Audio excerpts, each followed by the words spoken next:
Tamil to Hindi for beginners lesson 1.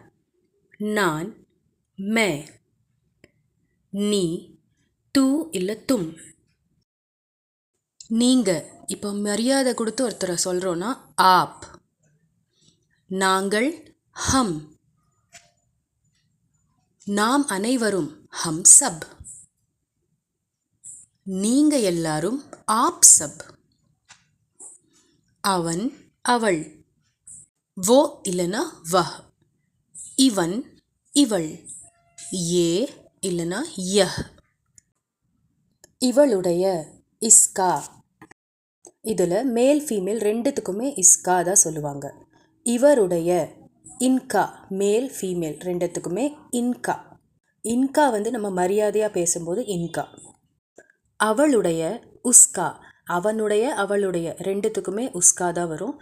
அவருடைய உன்கா, இதுவும் மரியாதைக்குரிய வார்த்தை. இதே மாதிரி ஈஸியாக ஹிந்தி கற்றுக்கணுன்னு ஆசைப்பட்டீங்கன்னா மறக்காமல் நம்ம சேனலை ஃபாலோ பண்ணுங்கள். தேங்க்யூ.